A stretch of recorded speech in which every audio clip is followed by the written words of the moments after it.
Hello and welcome everyone to our next guest speaker, Emma Louise Follows, who is going to be talking to us about healing with Ayurveda and medicinal herbs.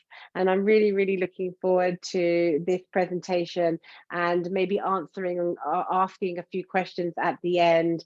And as you know, or maybe as you don't know, but we're looking at our gut today, looking at our solar plexus, our fire, our gut instinct, and how important it is that we are aware of what we put in our body is what we get out. So I'm going to hand over to Emma to talk to you all about it. And yes, it's amazing to have you here. Thank you so much, Emma. Thank you so much. Thanks so much, Claudia. It's so lovely to be here, sort of in this energy. I think everything you teach is so aligned with what I teach from like a health and food perspective. So yeah, like it'll be amazing to share this. So I'm just going to go ahead and share my screen. Can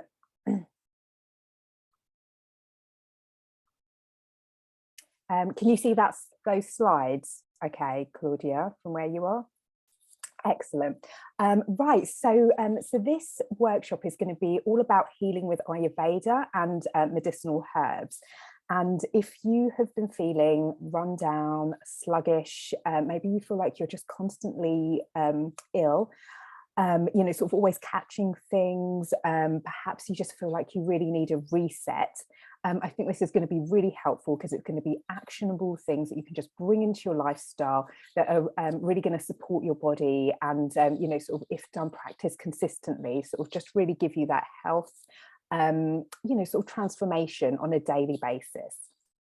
So I always like to start with this slide, and the reason is, and she doesn't look exactly like this in my head, but the reason is because I like to imagine myself and my body as a warrior, and I like to start from that perspective. So there are a lot of voices in society that would tell us that, you know, that there's something wrong with us and that we need to be fixed and that we're not enough. But actually, you know, my experience is our bodies are, you know, sort of pretty miraculous. They already have like their own detox mechanisms and pathways. Their mission is already to kind of keep us well.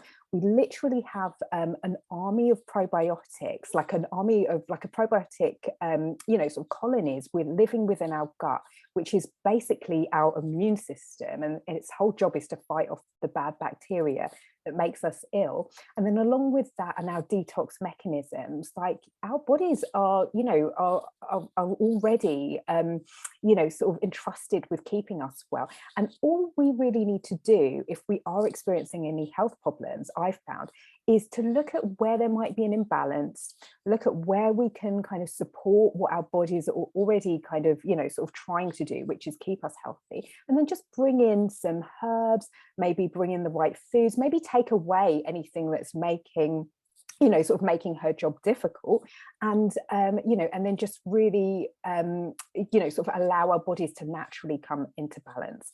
So I wanted to talk today about how we can do that. And but first I thought I'd just introduce myself and just tell you a little bit about me and how I you know, sort of came to be doing this. So my name is Emma Louise Follows. I'm a medical herbalist and I run a business in North London called Eat Life Wellness.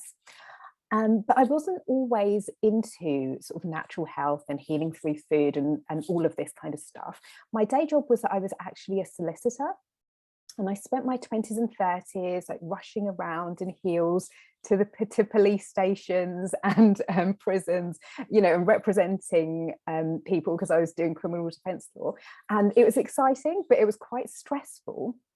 And then by the time I got married and had my kids, I actually started to experience like a bit of a health crisis. Like my health was going wrong. I started to become chronically ill. I had a number of different ill health issues, and I was back and forth to the doctors.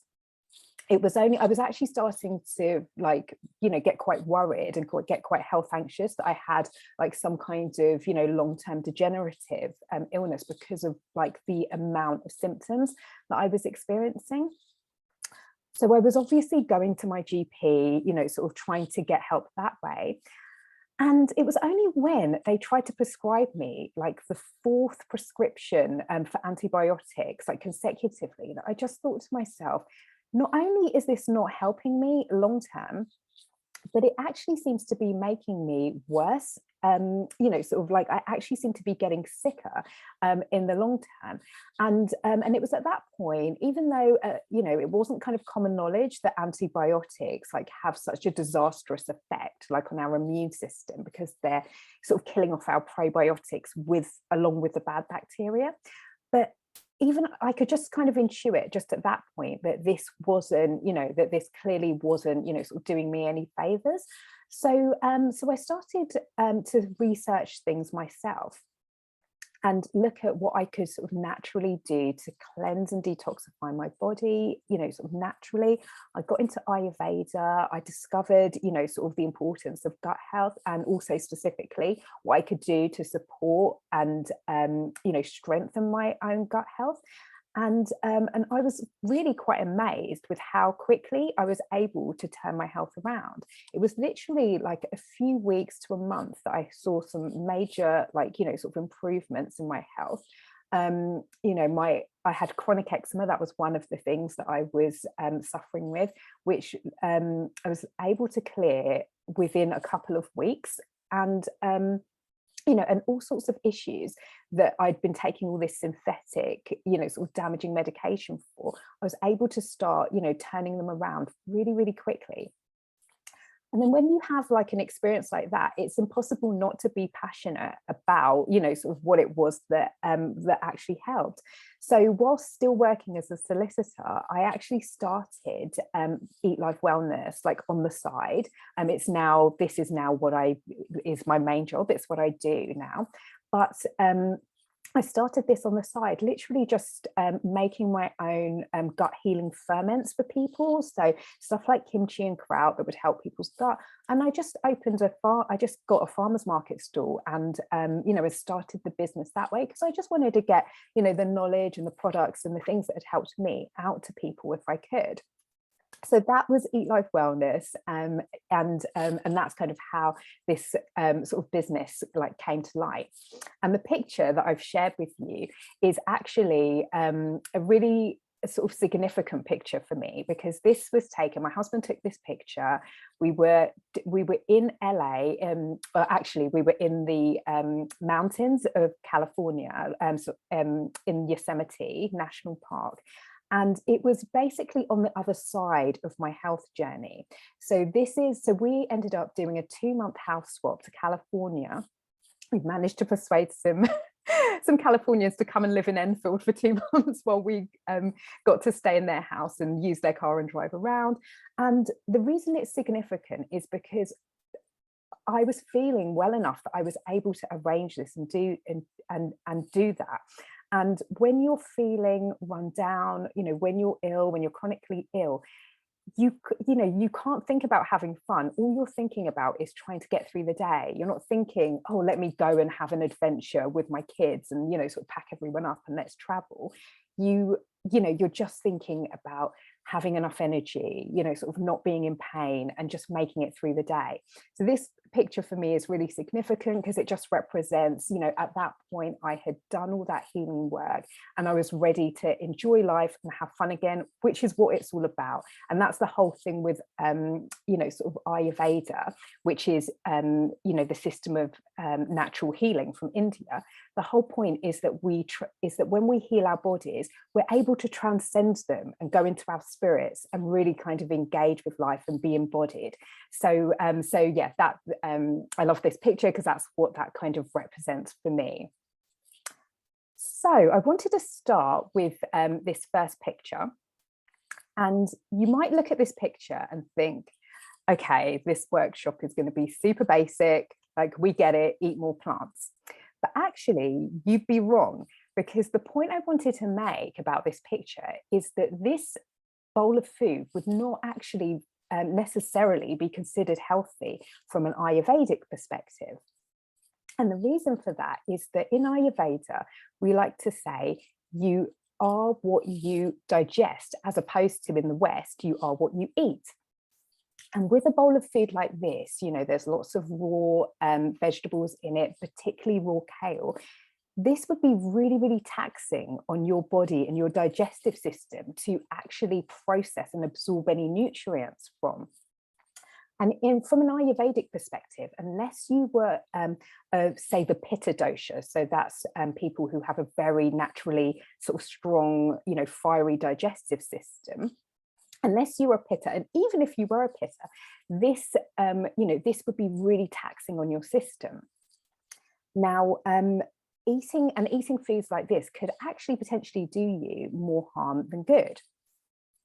Now, I wanted to bring up one of my clients, and her name's Sasha. This isn't her, obviously, but just to illustrate. And she was eating a lot of food, like in the last slide, and she was experiencing so many digestive issues.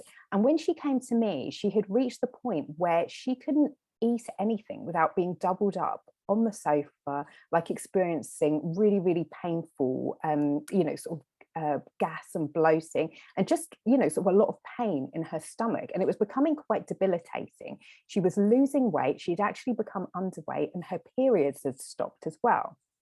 Now, of course, she had been to the GP, and the GP were kind of treating her for IBS. They weren't giving her anything that was actually helping her. And they were kind of at a loss. They did sort of very, very briefly ask about her diet, but because she was eating lots of what seemed like healthy foods, they didn't raise any problems with it. They thought, you know, well, she's, you know, eating healthily, you know, a nice healthy salad like with the slide before. But as soon as she came to me, I could immediately see what the issue was. She was a raw vegan, which basically means, as well as not eating meat or any animal products, like sort of standard veganism, the raw component means that essentially her diet was based on all kind of raw plants. So her diet was pretty much exclusively smoothies and salads, like in the slide before. And although that might have looked really, really healthy because it, you know, had like a shed load of kale in there and, you know, sort of lots of plants, her system was not able to actually absorb the nutrients from that food, and she was taxing her digestive system. Long term, she would have been doing her kidneys some damage because, you know, because raw kale and, you know, sort of hard, you know, sort of very fibrous vegetables are really hard on our digestive system. And because she wasn't absorbing any nutrition from the food, even though she thought she was eating quite a lot, her body wasn't actually able to kind of do anything with it and to absorb the nutrients. So, so in helping Sasha, all we really needed to do, that I could see really, you know, sort of obviously just from looking at her menu plan, was basically just to recognize the fact that she was a Vata, so unlike a Pitta, who has a lot of fire in the digestive system, you know, she had like a cold, dry digestive system, and she, which meant that she would be the worst person to be eating a lot of raw food. So all we needed to do is, we didn't really need to change the type of food she was eating. We just needed to change the way we were presenting it and giving it to her body so that it could actually receive the nutrition it needed. So just things like steaming those vegetables, for example, you know, sort of gently cooking them, but, you know, sort of making sure we preserved all the nutrients by using the, you know, sort of steaming water, for example. Things like soaking her nuts and seeds and beans to remove phytic acid and all the anti-nutrients that you unfortunately get in, you know, in foods in their raw state. We brought in fermented food, and with fermented food, particularly fermented vegetables, they are still actually raw, but because they've been broken down by the fermentation process, it means that your body is able to absorb so much more nutrition from them as you would, you know, if you just kind of cut up, you know, some cabbage and had it raw in a coleslaw, for example. So we changed Sasha's diet in that way. She still remained a vegan because, you know, obviously that was important to her from an ethical standpoint. Those were her principles. But we just changed the way that she was eating these foods and preparing her foods.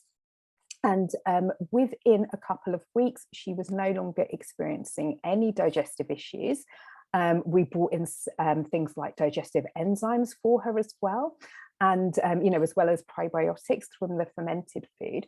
And she was able to sort of eat and drink without any discomfort at all, just within a few weeks. And this was a problem that she'd been experiencing for for a few years at that point.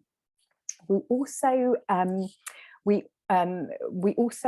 found that once she was consistent with her diet and her body was actually able to sort of receive this nutrition, her periods came back, and that happened within a matter of months. So before she sort of adopted this, what she was at risk of was basically triggering herself, even though she was quite young, still in her early 30s. She was at risk of triggering early menopause because her body was experiencing malnutrition because it wasn't receiving any nutrition. And within a few months of changing her diet in this way, her cycle actually started to return, and she's now got a completely normal cycle. And again, it was just through tweaking the way she was eating foods, even sort of as opposed to what she was eating. So that was the first principle. Just think about foods, not just in terms of what you eat, and okay, well, kale's good, for example, so let me just sort of eat as much as possible, but think in terms of what can your body digest. So think in terms of we are what we digest, as opposed to just we are what we eat. So that was the first sort of point I wanted to share. And then I also wanted to move on to the whole concept of detoxing. Now, the business I run is very much like an Ayurvedic, sort of cleansing, sort of business with coaching and that kind of thing. So obviously, yes, I'm in favor of, of detoxing. But the problem I tend to see with it these days is that people don't really understand what's happening in the body when you're doing a detox. And as opposed to thinking of perhaps doing a detox, a better perspective to come to it from is that we're just supporting our body's natural detox pathways. So, and something that you don't want to do is start dislodging toxins when your body has no way of releasing them. And this is a problem that another client of mine had when he came to me. He's kind of on the opposite end of the spectrum to Sasha. So he was actually overweight. He was having quite a few health problems. He was older. He was in his late 50s. And in order to try and transform his health, he was doing lots of juice cleansing. So he'd actually done quite a few, some of them back to back, thinking that that would be good for his body, that would clear up some health issues, and that actually, like in the sort of long term, he would get his weight down as well. But by the time he came to me, not only was he actually feeling a bit worse than when he started, but he was actually a little bit heavier than when he started as well. So it seemed that all of this sort of detoxing he'd done was counterproductive. So I looked at what he was doing, and the issue with Ralph is he had been, sort of consuming a lot of detoxing ingredients. So, powerful plant ingredients like spirulina, chlorella, which will dislodge toxins in the body. But the problem was his body had no way of actually excreting these toxins because his detox pathways weren't working optimally. So I worked with Ralph, and we, sort of went through my coaching and cleanse package, which starts with an extended detoxification, and we look at, we prepare the body for it. But that's essentially what you need to think about, if you are thinking of embarking on some kind of, sort of detox process. You essentially want to think of it as supporting your body, doing something that it's already trying to do, like we mentioned at the beginning of the workshop. Remember, it's already set up to detox you. So all you're really doing is, supporting that process. So, in terms of Ralph, what we did is we brought in support for the liver, the main detox organ, so that it could actually, properly remove toxins efficiently. We looked at the bowels, which are another detox pathway, you know, to make sure that everything was running smoothly there, so he could excrete toxins in that way. The lymphatic system with things like dry brushing, so that, you know, because if that's sluggish, then your body will be sort of holding on to toxins then. And you know, and potentially if you're bringing in ingredients that are going to dislodge toxins, you don't want to just recirculate them. You want to make sure that your pathways are clear, so that you are actually able to expel. So we did all of that with Ralph. You know, the work you do with Claudia, for example, you know, will often involve, you know, sort of like conscious breathing, I would imagine, as well.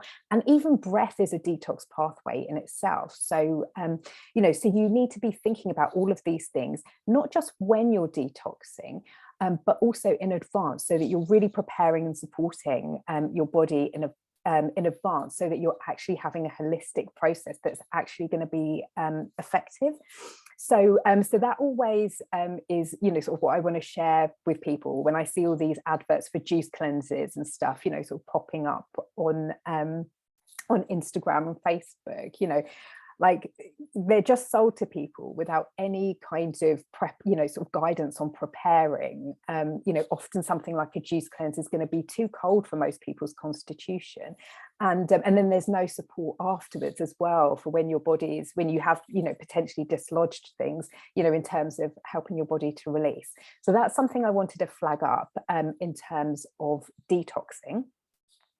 And then lastly, what I thought I would do is just give you 3 things that you can look at bringing in to your lifestyle to actually support, you know, everything we've spoken about. So to support your gut health, to support you absorbing nutrients, to support your detox pathways, and things that are just going to, you know, if you do them consistently, you bring them in consistently, are just going to, you know, support you being in, you know, in optimal health, just on a day-to-day basis.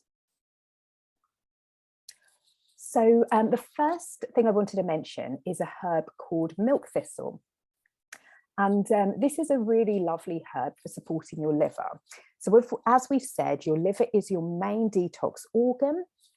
That's what's doing, you know, sort of really the bulk of or certainly a lot of the detoxing work within your body. And happily, even if your liver is a little bit compromised, maybe from all the going out and partying, you know, through your 20s, like the liver can regenerate. The liver can regenerate, and it's also really, really responsive. And this is all science backed. It's really responsive to herbs, and milk thistle is one of the herbs that it loves the best, and that just helps that regeneration and helps, you know, sort of it, you giving it that ongoing support to do its job, which is to, you know, to remove toxins for you. It's a gentle herb as well, and it's something that you can take in tea form, or you could have a tincture. You could, we incorporate this in my cleanse package as well. But, you know, it's something that the liver is something that you want to be supporting. It doesn't necessarily have to be on a daily basis all year round, but even if you perhaps give it some, you know, sort of specific support, like twice a year, spring and autumn are quite nice times to do it. You know, if you buy a tincture, a bottle of milk thistle tincture, and then just take it in some warm water, or along with your herbal tea, like in the morning until the bottle's gone. You know, even if you just do that twice a year, that's going to go a major way. You know, it's going to go a long way in terms of giving your liver some support, which is then supporting you by detoxing, you know, detoxifying your body. The second thing I wanted to mention that you could bring in to your lifestyle and routine is kimchi and fermented food. Now, it's nice to get a whole range of fermented food, because the benefits of fermented food is that, you know, going back to that first slide with the warrior and her, you know, probiotic colonies, you know, sort of in the gut, when we eat fermented food, what we're doing is we're actually bringing in probiotics that are going to kind of join up to our natural colonies of probiotics. And then what they'll do is they act almost like an army, like in terms of fighting off the bad bacteria that causes illness. And that's what we mean when we say, you know, around 70% of our immune system is in our gut. We're literally referring to our probiotics.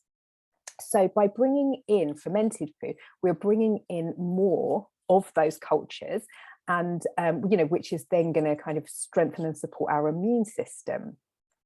Now, I particularly like fermented vegetables in terms of bringing, it's nice to have a range as well. So you can have kombucha, kefir, miso, but I particularly like fermented vegetables. And this is something, you know, sort of I make at Eat Life Wellness, because as well as getting all the probiotics, you're also getting digestible and soluble fiber as well, which is then supporting your elimination, so your bowels, and you know, and just keeping you regular so that your body is able to kind of detoxify itself that way as well.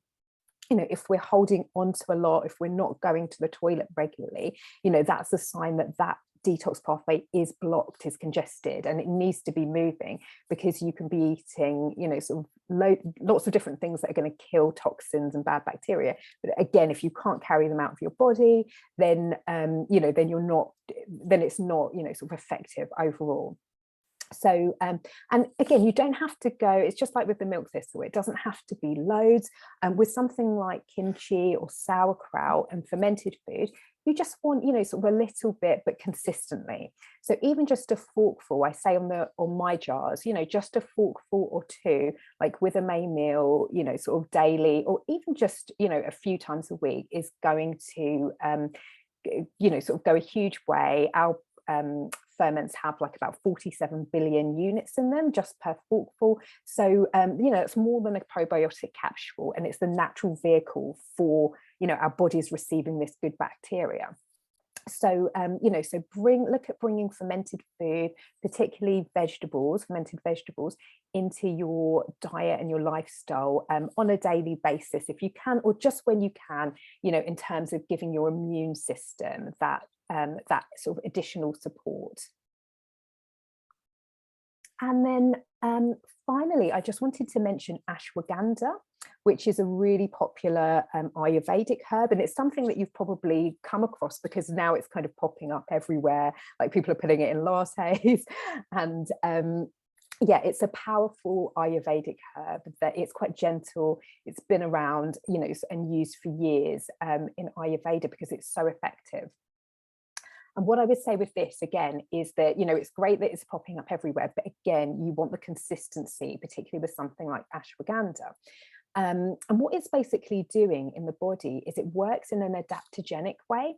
So, so it will correct hormonal imbalances, for example. And the nice thing about adaptogenic herbs is that it doesn't really matter what the imbalance is, but it will, you know, sort of correct and correct whatever that imbalance is. So as well as supporting hormonal balance, so this is a really nice one in perimenopause, when it's, you know, sort of not a huge imbalance, you know, like a bigger imbalance like you might have, say, postmenopausal, but like, you know, in peri, when progesterone, for example, is just starting to drop, like something like ashwagandha will really support that balance being corrected.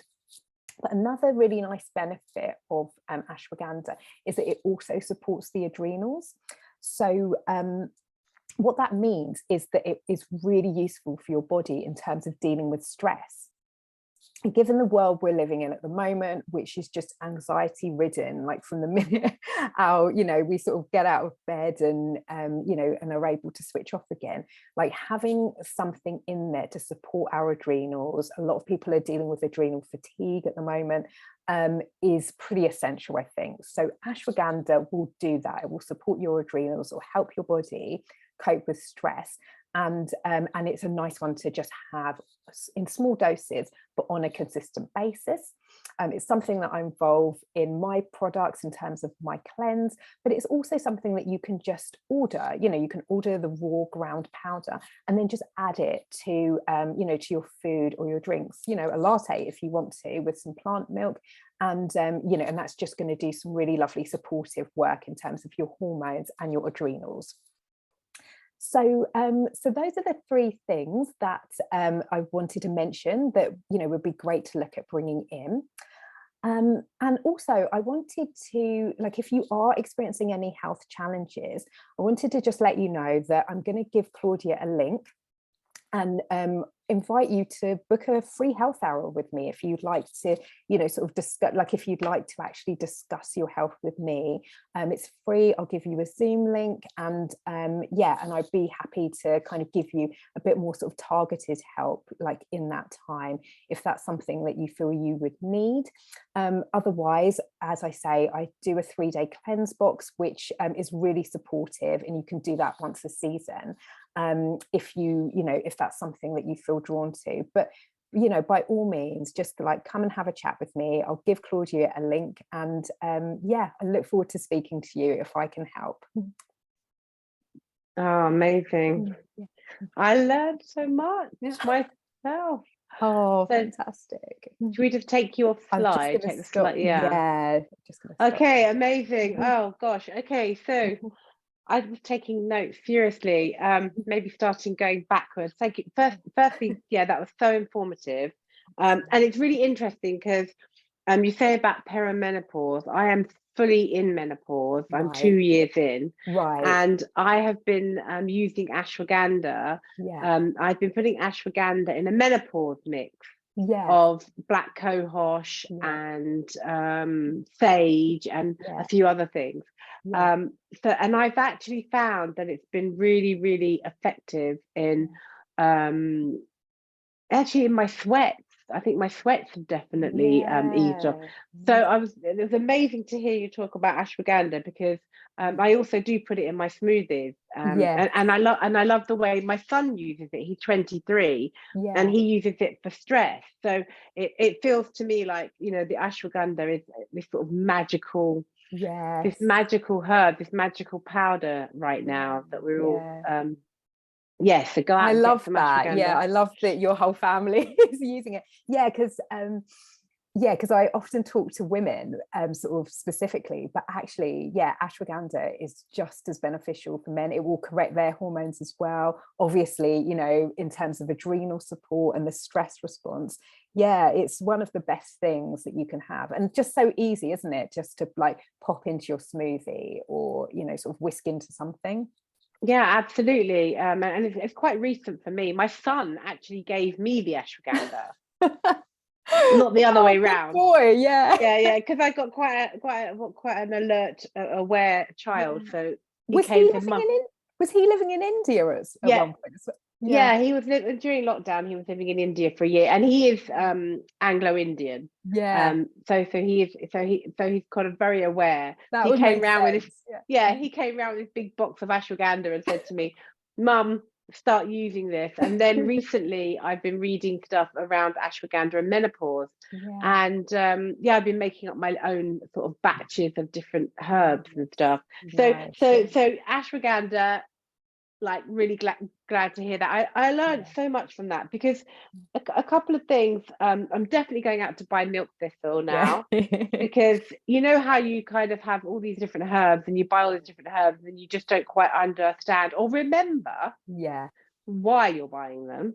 So having that reminder that milk thistle is the best for liver support. And the reminder what the liver support does, that it cleanses the body, and that was great to get that. And what was really interesting was what you're saying about juice cleanses. Now I've signed up to a few and never did them, to be honest, because I'm a bit like, okay, I'll sign up for things and then I'll just go ahead and do it myself. So I get all the information and then I just do it myself. So I have been having more and more smoothies, but I haven't done a proper cleanse before. But it's very interesting what you say about looking at your dosha first, like looking at what your body is. So we've got, should we just tell everybody what the three are? Yeah, sure. So there's pitta, which is the dosha that's kind of associated with fire. And so people who are very pitta, you know, are very kind of ambitious, they're go-getters. They also, in the body, they have a really powerful digestive system. So they're the only ones who can maybe deal with a few raw vegetables. Ayurveda still kind of likes things cooked, because it's because it's easier for them to digest as well. But yeah, they'll sort of, when you're talking about imbalances, they'll experience things like rashes, for example, maybe boils. It's all about too much heat in the body, maybe loose stools and diarrhea, because you're like, things are just going through you too fast. So that's so those are pittas. Then you have vatas, which are that's the dosha that's associated with air and ether, and people like that tend to be very spiritual, creative, sort of big thinkers, but they're prone to anxiety and like feeling all over the place because of all of that air. And in the body, my client Sasha, who I mentioned, she's very vata. And in the body, they tend to be on the slimmer side. They tend to have difficulty with digestion because they're cold and dry inside, and with all the air. And they have so they really definitely sort of need kind of warming up and lubricating from the inside, and everything they eat has to be like super digestible, otherwise they'll have the kind of problems that that obviously I mentioned Sasha was having. And then the third dosha is kapha. And kaphas are really sort of earthy, grounded, homely people. So they're the people who just naturally love to kind of cook and do kind of tactile things. They're very sort of good at sort of counseling and holding space for people. They're the sort of motherly, sort of maternal energy that people kind of go to when they need to, just have comfort. But in balance, sort of when they're in balance, then they're the ones who tend towards being sluggish, excess weight, sort of maybe feeling resentful, and you're sort of stuck in emotions. There's a lot of congestion going in there, and they can sometimes be a little bit martyr, sort of go towards the sort of martyr sort of type. So they also have quite a cold digestive system, and because it's sluggish, we need to bring in warmth and sort of things that are kind of going to invigorate their system. So dry brushing, for example, and their food needs to be well cooked as well, because otherwise they'll have problems sort of digesting and actually releasing it, because of the congestion in their system. So those are the three dosha types. So people are predominant, even though you might find that you have a bit of all three, if your dominant one. So for me, for instance, it would be pitta, because that's my dominant. Yes. Yeah. Okay. You can even see that you're a pitta, Claudia. Like your hair is red. Like you're so like proactive. You're out there. You're able to lead groups. Like with you make it look easy. Pittas. That's just like, that would definitely be your predominant dosha. So would a pitta personality, because you mentioned the other two, like cooked foods, would it be the opposite for pitta? Maybe a raw food diet for pitta is quite good? So you would have to it would be person to person, because it also depends on like your circumstances as well. So there's a raw vegan, she's called her page is called Fully Raw Christina. You can see, just to look at her and hear her, that she's very pitta as well. She's also living in a very hot climate. I've followed her for a while, and she's always lived like sort of in hot countries. She gets on really well with like eating raw vegan food, but her constitution, yes, is fiery, but she also lives in a hot place as well. So for a pitta, say like you, for example, sort of living in a fairly cold country, you'd probably want to have like a fair amount of cooked food in there as well. But you would probably be able to process, sort of like a raw salad, and smoothies and cold things, sort of more than the other dosha types would, if that makes sense. Yeah, so you absolutely. bring in your surroundings as well, and just see how you feel like after sort of particular foods as well. But the default position in Ayurveda is to cook food. I don't mean like boiling the life out of things, but to sort of break things down to make it easier to digest. But it is acknowledged that pittas can have like more raw foods than others. Amazing. And like we said earlier, before we actually went live and recorded, I was saying to you that some of my women might need like to go to strip back even before they get to even understanding their dosha. That a lot of my clients, not a lot, but a few clients didn't realize that by boiling their vegetables, for instance, and that they were taking out all the nutrients, and actually by steaming, and I think you mentioned it briefly, but I just want to accentuate that this seems to be the thing that comes up a lot, is that just having a basic steamer and would you say steaming your vegetables are going to give you back so much more, because there's nothing left, is there? Would you say that's correct? Absolutely, yeah. And I was so glad you mentioned that before we started, actually, because yeah, I wouldn't want for people to think, oh, she said cooked, so therefore I'll go and kind of, like, as I said, boil the life out of everything. But yeah, like when you boil vegetables, you are, like, the nutrients are going into the water, and then if you're throwing that water away, then yeah, you're sort of losing a lot of the nutrition. So steaming is a really is great, because you're kind of containing all the nutrients. Or even, you know, if you were going to boil or simmer something, like, but if it's a soup or a stew where you're going to actually incorporate the cooking water, so you're still going to be getting the nutrients, then that would work as well. But steaming, yeah, like getting a steamer, I know you've got some recommendations as well, would for people, would be, yeah, like a great way of sort of breaking it down so it's easy to digest, but still kind of keeping all those nutrients in. Actually, one client said to me the other day, oh, I haven't got any space for a steamer. And I said, well, actually, a steamer comes usually with 2 metal layers of a strainer. So actually, you can get rid of your old strainer, you can get rid of your boiling pan, because you can actually use it as a separate boiling pan and a strainer. So actually, you only need that one container, really. So actually, I've only got 3 major pans in my cupboard. One is a steamer with the 2 levels, and I use the bottom sometimes on its own. A saucepan, a bigger saucepan for potatoes, because it's hard to steam potatoes, and like a wok stroke, you know, stir fry.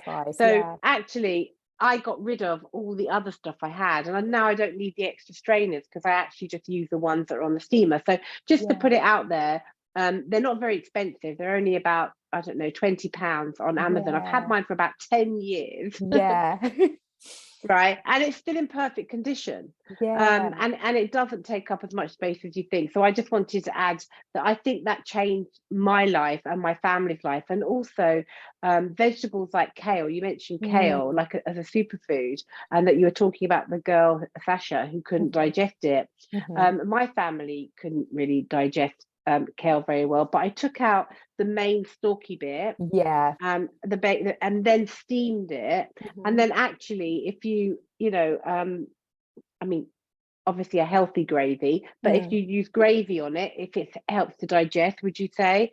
So, or even putting it in the oven raw, and you make it into like kale chip, kale crisp. So if your family don't really like it, that's a good way of getting a superfood in, would you say? Yeah, that's a really good idea. And removing those like stalky bits, like this, or anything that's like you would find hard to chop, basically. Think, how's my body going to process that? So the fact that you remove like the stalks and stuff, that's because with something like kale, you know, it's got a really high oxalate count, which means, particularly the stalks, which just means that, like, it's really taxing our digestive organs, and it can actually do our kidneys some damage, you know, sort of like I mentioned, long term. So removing the stalks and just having the leafy part would be a really, really good idea, and then steaming them. Another thing that you could do if you wanted to saute is saute in something like sesame oil, which is a warming oil. But before you throw your ingredients in, your kale or whatever it is, you could add like a dessert spoon of mustard seeds.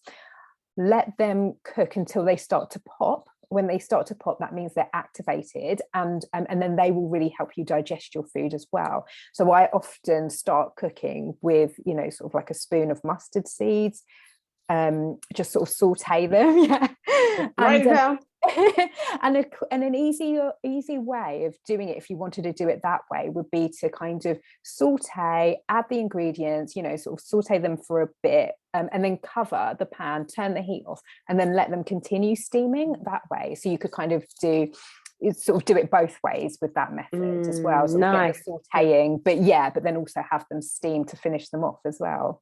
That sounds amazing. And it was really interesting what you said about juice cleanses, about like how they can be harmful if you're the wrong dosha, or you have to really look at the whole person, Yeah, and how it can be harmful, you said, if you're not the right dosha to do yeah. the juice cleanses. It can be And they can be really very depleting. Yeah. and sweet, no, as well, like a lot of sugar.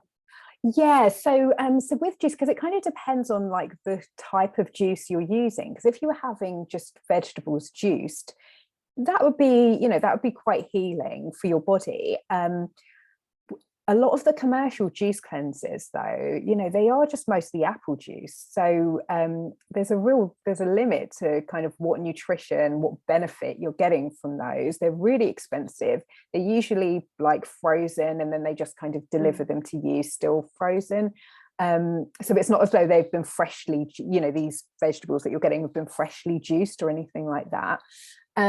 Also, just with a juice cleanse, generally they are depleting to particularly to kaphas and vatas. So again, a pitta, you might be able to get away with a juice cleanse, but I would only really do it in the summer. And if you're not having to do too much, but otherwise you can do more harm than good, because when you're stressing your body out, if you're not giving it enough food, which you're not giving it its normal calorie intake, which you wouldn't be on a juice cleanse, then you become depleted. Your body kind of goes into a state of stress, which can then be counterproductive, because if your body's in stress response, then it's not in healing responses. So it can only be in one of the two states. So when people do like sort of more aggressive cleanses, particularly with cold, sort of juices that are actually quite sweet because it's apple juice, that's spiking your blood sugar. This is what Ralph was doing, the client I mentioned.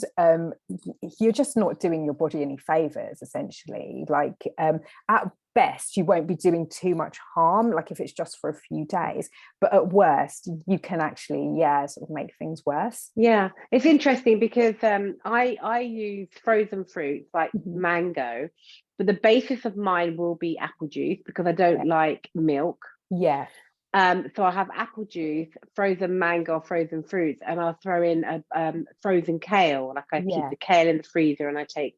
So actually, it is quite sweet. And then I'll put a bit of spirulina or ashwagandha in as well. Yeah. So I'd have to be careful because of the amount of apple juice. Yeah.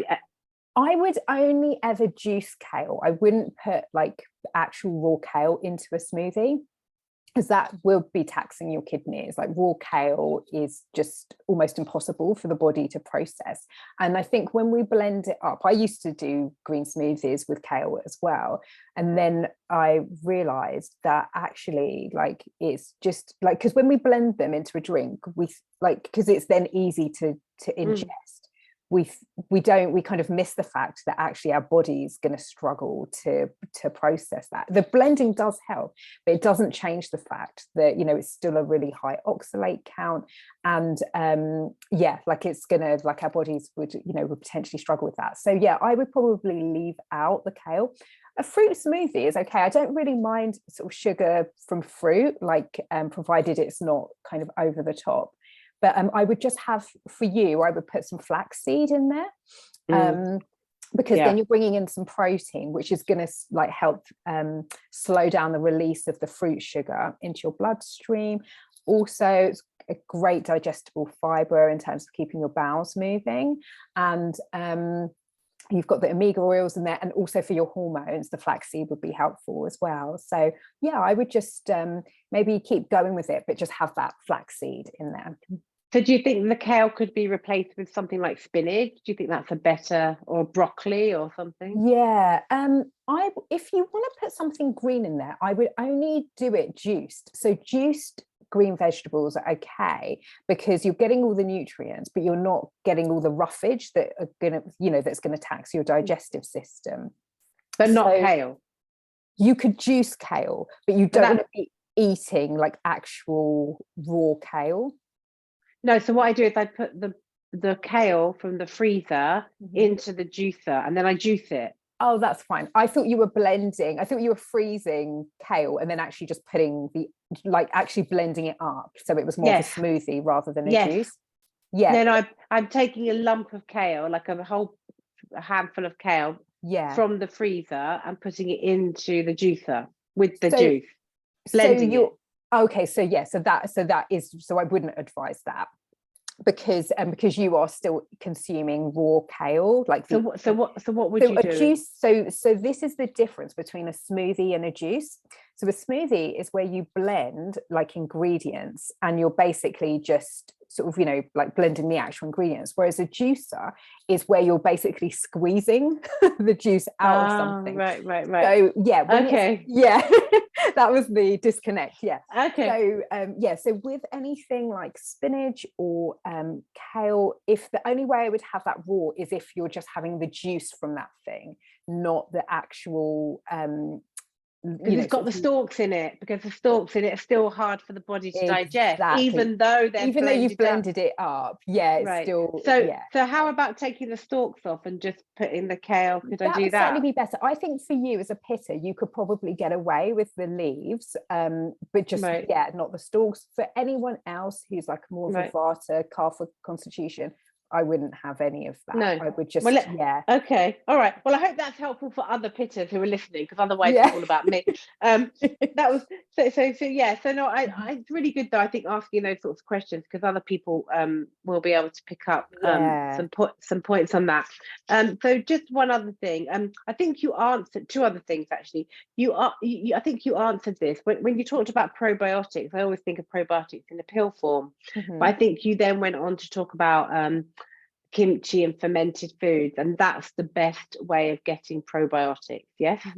Yeah, exactly. Yeah, unless you were to have like a specific like microbiome test, and you know, sort of find out that you needed a specific strain of probiotics, in which case you might want to just order that specific strain in a capsule.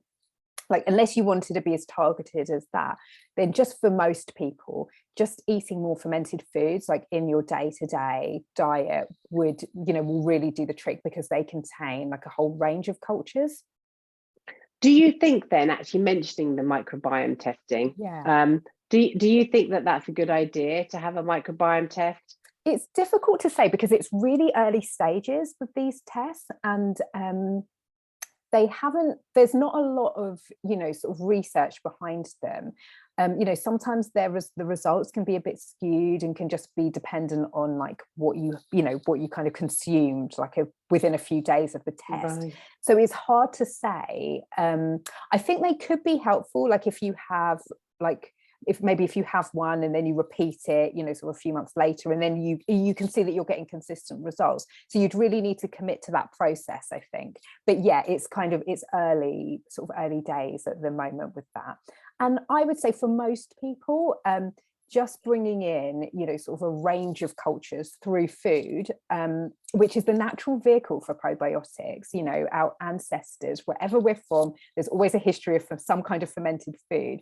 So, you know, because we didn't have, refrigeration, so we needed to preserve food in that way. So we have all evolved to get probiotics that way through our diets, and food is the natural vehicle for these cultures. So so I'm very much like, if you can do things through food, always start with food, then we go to herbs, you know, and then if necessary, you know, we sort of look at, you know, sort of bringing in, you know, sort of more kind of like medicine, essentially, like from the doctors and that kind of thing. So yeah, so if we can get things through food, then yeah, I think that's the best way. Try that first. Yeah, it's really interesting what you say, because obviously I'm not a functional doctor or an expert in plant medicine, but that's something that always sits with me very well, is that understanding that we are, and that was interesting, because you said you said you're not what you eat, you're what you digest. And that's amazing, because I was about to say you are what you eat. But that's brilliant, you saying you are what you digest, and that's key, isn't it? And that's key to getting yourself analyzed by somebody like you, and knowing what dosha you are, what you're you know, for you to get to know somebody individually and to tell them specifically what's good for them, and I think that's really key. You are what you digest, not what you eat, and it isn't the same for me as it would be for you, and my clients are all different too. So that seems really important. The other thing I wanted to just quickly say was, how good is pickled foods? Like, I come from a background where you say about pickled food, fermented foods. There was a lot of sauerkraut, Eastern European, Jewish background, sauerkraut and fishes and pickled. I eat a lot of pickled gherkins. Am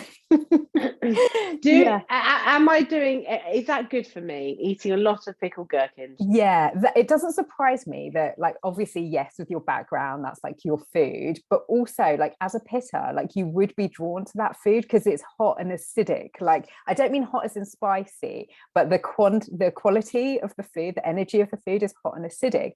And as a pitter, that is literally what you are. That's your energy type. So you would be drawn to that. So with pitters, often what you're trying to do is you're having to kind of counteract your dosha, like if you tend to go out of balance with it.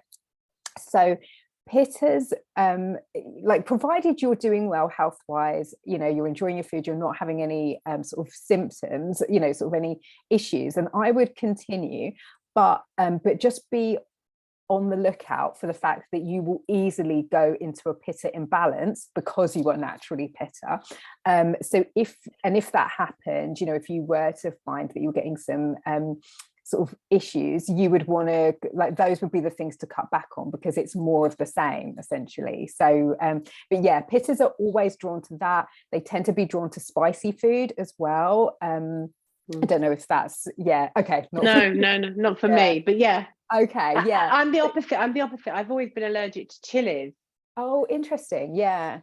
Especially red chilies. I mean, I got very, very sick on red chilies in India, particularly, and I was hospitalized. But just to say, it's interesting. I can't touch red chilies. Okay, that's probably quite good, because it would probably be too much for your system. But I would sort of try and focus, particularly if you are starting to feel imbalanced, try and focus on cooling foods. So foods that aren't necessarily pickled, things that are more cooling, like cucumber, for example, yogurt. You could have, if you didn't want dairy, you could have coconut yogurt, for example. Kefir is dairy, but because it's fermented, it's actually quite digestible to most people. So foods that kind of like just helps to settle that pitta fire would all be quite, would be highly recommended to you. And because you're the sort of not opposite dosha, but because you're quite a different dosha to, say, Sasha, my client, you might be able to eat the sort of food she was eating and actually find that quite healing for you. So more salad, not exclusively, but more sort of salads and smoothies. As you mentioned, you already do smoothies anyway. As opposed to it actually making you ill. So it's like what you said before, like, it's just depending on, like, just understanding, like, sort of what's going on in your particular digestive system and acting accordingly. It was interesting what you were saying about her, because there she was eating this supposedly plate of food that looked healthy. The funny thing was, I could see were onions, and in Ayurveda I know that onions are not something that is a good, as it were. And also I'm going to ask you of sweet corn. And is it true that sweet corn has no nutritional value whatsoever? There's very little nutritional value in it, and a lot of it is GMO these days as well. So that is one to be careful of. It's also a legume, which can be hard to digest for people, which is why that bowl contained a lot of things that people might struggle with. I would say, like, it's not something that you necessarily have to rule out. If you like it, you can digest it, sort of okay, and you have organic sweet corn, you could have a little bit. It's not, like, it wouldn't be a huge problem, but you're right, the nutritional value is pretty sort of limited, and you'd be much better on focusing on other kind of beans and legumes, sort of chickpeas, for example, lentils, Yellow split lentils are really good for you, black beans as well. And then again, just making sure they're soaked. You know, you maybe cook them with mustard seeds so they're digestible if you are like more of a Vata or a Kapha constitution, which would struggle with digestion. Yeah, I mean, so interesting what you said about her and how it just wasn't for her. She needed to cook food. She needed Yeah, it fermented. She needed a nice hot bowl of soup, same yeah, food, but cooked up. yeah, And it's interesting because when I've been on retreats for yoga, etc., and I've been on a raw food diet, I feel so good. yeah, Like so once a year at least, I'll go on a yeah, retreat and I want to have raw food. And yeah, I just feel amazing from raw food. And I yeah, used to live it on raw food when I lived in Spain for quite a yeah, while.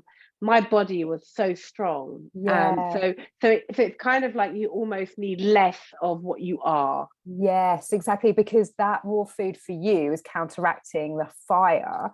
Yeah, the not counteracting, but yeah, just keeping in balance that fire, you know, stopping it from sort of getting out of control. And particularly the fact that you've thrived on it when you've been in a hotter climate as well, very much like that woman I mentioned, Christina, the sort of lady from Instagram who just eats exclusively raw. But she's very pitta, and she lives somewhere hot. She does a lot of like pitta style exercise, which is kind of more intense stuff as well. And but the thing with her is she is living this lifestyle and like sort of teaching other people how to do it. But then people will be complaining, like in her comments, that oh, like I couldn't keep it up. Like, you know, I didn't like I was getting digestive issues because people who aren't her constitution and aren't living in this, you know, same climate that she's living in are trying to live her lifestyle, but it doesn't work. But if it doesn't work for your body and it doesn't work for your surroundings, then it's, you know, that's not the lifestyle for you. Just because it's working for her, just because it would be working for you, you know, when you're in Spain, you know, like eating all your raw food, it's not necessarily going to work for a Vata who's living in, you know, sort of cold, Yeah. you know, Yeah. like Germany or something. Yeah. It's so interesting when you say that, because I know that living in this country, I in the cold weather, I need soups. I need that warmth of bread and Yeah, soup. even you need that. Yeah. Yeah. But when I'm in a hot climate, I definitely feel like, you know, yeah, I could live on a raw food diet and I'm Yeah. happy as Larry. And Yeah. do you know, this has been an amazing conversation and I'd love to talk to you forever, but I'm sure you don't have forever, so we won't do that. That you know, so there was loads of stuff that just came out in that, and I'm sure that my clients are going to find it really, really helpful. So yeah, you know, it sounds like, you know, since I've known Emma a few years now, she was part of my holistic therapist network, but she sounds like she's been on some more training. She's got more and more tools in her toolbox. Her detox packages are amazing. So yeah, why don't you all take her up on this amazing opportunity to have a chat with her and find out if she can help you. So thank you so much. It's been really, really informative, and this is going to be of real great value to my clients in so many ways. So oh, amazing. Thanks so much for having me, Claudia. It's been you're so lovely. I've really enjoyed our chat. yeah, it's been great. And all to all my clients who are watching this, just get in touch with me and I will tell you how you can get in touch with Emma yourself. And I'm sure you're all already typing into Instagram and Facebook to find her, so I'm sure you won't have any trouble finding her. So thank you so much, Emma. It's been an absolute joy, and I'll thanks, speak to you again Claudia. soon. Loved it. Thank you. Fabulous. Thank you.